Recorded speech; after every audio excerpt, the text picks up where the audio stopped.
जय हिंद, नमस्कार। मैं रोहित आप सभी का स्वागत करता हूं टारगेट गुरुकुल के इस लर्निंग प्लेटफॉर्म पर। तो साथियों, पॉलिटी की जो हमारी सीरीज चल रही है, आज हम उसमें पहुंच चुके हैं पार्लियामेंट में। संसद संसद क्या है? आज मैंने जो पीपीटी बनाई उसमें बोथ लैंग्वेज का यूज किया है, हिंदी प्लस इंग्लिश। इसके बाद भी अगर आपको कोई भी समस्या है तो आप मुझे कमेंट करके बता देंगे, मैं उसे सॉल्व करने का प्रयास करूँगा।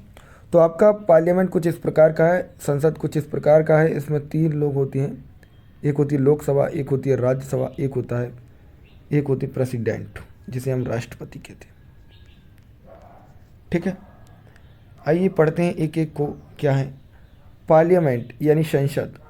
आर्टिकल 79 के अंदर लिखा गया। Lok Sabha article 79, Rajya Sabha article 80। यहाँ से जो समझने लायक है, ये प्रेसिडेंट।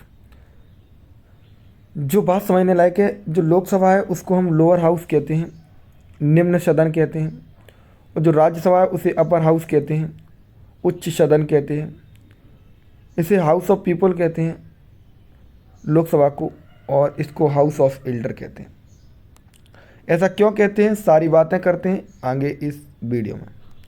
देखो, लोकसभा का कोई टाइम पीरियड नहीं है।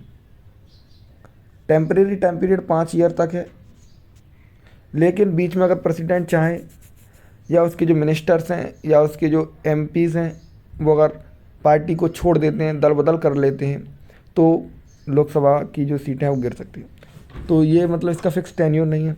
लेकिन राज्यसभा का क्या फिक्स टेन्योर है, 6 ईयर।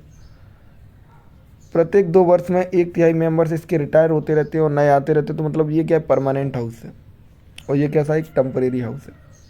प्रेसिडेंट की बात करेंगे और आगे। अब देखो, लोकसभा की कुछ एलिजिबिलिटी है कि कब हम लोकसभा के मेंबर बन सकते हैं।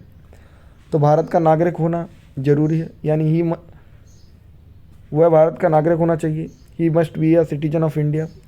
उसकी आयु 25 से अधिक होनी चाहिए, यानी कि कम से कम उसकी आयु 25 वर्ष होनी चाहिए।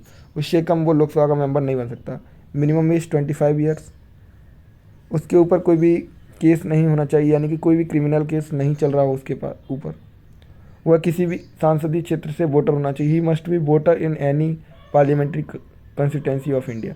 यानी जितने भी सांसद क्षेत्र हैं उसमें किसी भी सांसदीय क्षेत्र से वो वोटर होना चाहिए। उसका क्या नहीं, वोट होना चाहिए, तो वो इसके लिए एलिजिबल है। He should be not by unsound mind. Unsound mind का मतलब होता है कि वो एज तुम पागल कह सकते हो, मतलब कि वो सोचने की क्षमता भी रखता हो। ऐसा नहीं कि वो अनसाउंड माइंड है कि उसको कोई समझ ना हो। ठीक है, तो ये कुछ एलिजिबिलिटीज़ होती हैं। इसके अलावा लोकसभा का जो कार्यकाल होता है 5 वर्षों तक होता है, लेकिन राष्ट्रपति इसके बीच में भी भंग कर सकता है। ठीक है, और इसके लिए वो जवाबदारी नहीं होगा, यानी उसे जस्टिसेबल नहीं है। लोकसभा का जो प्रधान वो मतलब हेड होता है, वो होता है प्रधानमंत्री। इसके साथ में काउंसिल ऑफ मिनिस्टर होते हैं। कल की जो वीडियो आएगी मैं आपको आज बता देता हूँ। कल की वीडियो में राष्ट्रपति की क्वालिफिकेशंस पढ़ेंगे, ठीक है, प्रधानमंत्री की पढ़ेंगे, मुख्यमंत्री की पढ़ेंगे और राज्यपाल की पढ़ेंगे। 4 लोगों की कल हम पढ़ने वाले हैं, और काउंसिल मिनिस्टर्स की भी पढ़ेंगे। लोकसभा का सभापति लोकसभा स्पीकर होता है। ये बहुत इंपॉर्टेंट क्वेश्चन आपसे पूछा जाता है कि लोकसभा का सभापति who are the chairperson of Lok Sabha, तो लोकसभा स्पीकर, ये याद रखना। जो इंडिया का लोकसभा है, यानी कि इंडिया में जो लोकसभा उसकी स्ट्रेंथ जो है, मैक्सिमम स्ट्रेंथ है 552। ये आपके कॉन्स्टिट्यूशन में लिखा गया है कि हाईएस्ट मेंबर्स 552 हो सकते हैं।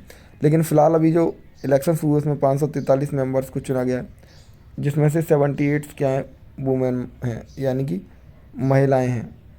ठीक है, अब आपको एक बात बता दूं, क्या होता है कि 530 तो स्टेट से चुने जाते थे, 20 आपके यूटी से चुने जाते थे, 2 एंग्लो इंडियंस चुने जाते थे। 2019 वाली में तो 2 एंग्लो इंडियंस हैं। जो लोकसभा चल रही है आपकी, उसमें एंग्लो इंडियंस हैं, बट अब आगे वाली में नहीं होंगे। क्यों? क्योंकि ये वाला अमेंडमेंट आपको याद रखना है। 126 126वें आर्टिकल में लिखा था, 126 जो अमेंडमेंट एक्ट के लिए जो बिल लाया गया, उसमें 100 कौन सा अमेंडमेंट किया गया, 104वां अमेंडमेंट 2019 में किया गया। ये याद रखना, 104वां अमेंडमेंट 2019 में किया गया है, जिसमें कहा गया है कि जो एंग्लो इंडियंस हैं उन्हें मतलब उनके लिए अब कोई भी रिजर्वेशन नहीं रखा जाएगा। ठीक है, प्रेजेंट स्ट्रेंथ इतनी आपको मैंने बता दी, इसमें कोई दिक्कत नहीं होगी आपको। और जो हमारी जो 17वीं लोकसभा है 2024 तक चलेगी। ठीक है, ओम बिरला इसके समय कौन है, स्पीकर हैं। अब हम बात करें थोड़ी सी राज्यसभा क्या है, तो राज्यसभा आर्टिकल 80 के अंदर लिखी है मैक्सिमम स्ट्रेंथ 250 मेंबर्स होते हैं और ये परमानेंट हाउस होता है। परमानेंट हाउस होने का कारण आपको पता है, क्योंकि इसका जो राज्यसभा का टेन्योर होता है 6 ईयर होता है, लेकिन हर 2 वर्ष बाद 1/3 मेंबर्स इसके क्या होते हैं, रिटायर होते रहते हैं।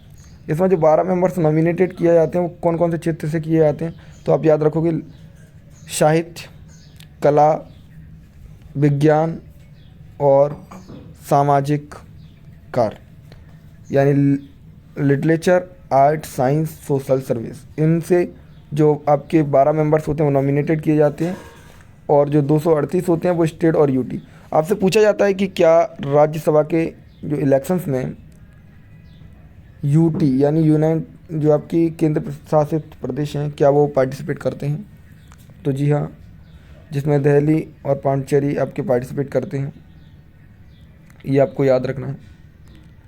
अगर आपको किसी प्रकार की कोई भी समस्या है, टेलीग्राम, इंस्टाग्राम, फेसबुक पर आप मुझसे जुड़ सकते हैं टीम रोहित तोमर के नाम से। आपकी हर समस्या का समाधान वहाँ आपको मिल जाएगा, और छोटी छोटी क्विज के माध्यम से वहाँ पर आपको क्वेश्चंस भी सॉल्व करने का मौका मिलता है।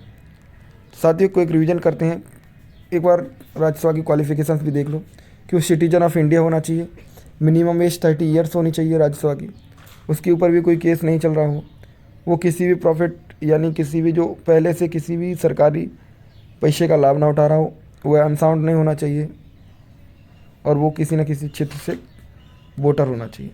अब एक बार पूरा सा पार्लियामेंट के बारे में पढ़ते हैं। संसद में 3 होते हैं, राष्ट्रपति, राज्यसभा, लोकसभा, ठीक है। 80, 79, ठीक है। अब मैंने आपको लोकसभा की कुल क्वालिफिकेशंस बताई थी, तो उसमें से सबसे ज़्यादा महत्वपूर्ण एज 25 ईयर लोकसभा की है, राज्यसभा की 30 ईयर है। कल इसके लिए स्पेशल वीडियो आएगा, लेकिन फिर भी याद रखना है, लोकसभा का जो हेड होता है प्रेसिडेंट होता है, वो प्राइम मिनिस्टर होता है। राज्यसभा का जो हेड होता है वो उपराष्ट्रपति होता है, ठीक है। और यहाँ पे जो लोकसभा का स्पीकर होता है, मतलब सारी जो, तो प्रेसिडेंट जो होता है वो लोकसभा का, वो प्राइम मिनिस्टर जो होता है वो लोकसभा में जो काउंसिल ऑफ मिनिस्टर होता है उसमें एक मेंबर होता है, और उन सब के लिए मतलब प्रधान होता है, वो बताएगा वही काम जो काउंसिल ऑफ मिनिस्टर करती है। लेकिन लोकसभा में जो चेयरपर्सन होता है, चेयरपर्सन लोकसभा स्पीकर होता है, ठीक है। तो यहाँ पर अब आपको कोई समस्या नहीं होगी। अगर अभी तक आपने हमारे चैनल को सब्सक्राइब नहीं किया तो चैनल को सब्सक्राइब करने के बाद में टारगेट गुरुकुल लर्निंग ऐप को आपको डाउनलोड कर लेना। यहाँ पे आपको PDF वगैरह मिल जाएंगे। आप मुझे फॉलो कर सकते हैं टेलीग्राम पर, और टारगेट गुरुकुल के इस टेलीग्राम ग्रुप को भी ज्वाइन कर लेना। यहाँ पे आपको क्विज के साथ साथ आपकी हर समस्या का समाधान भी मिलता है। धन्यवाद, नमस्कार, राधे राधे।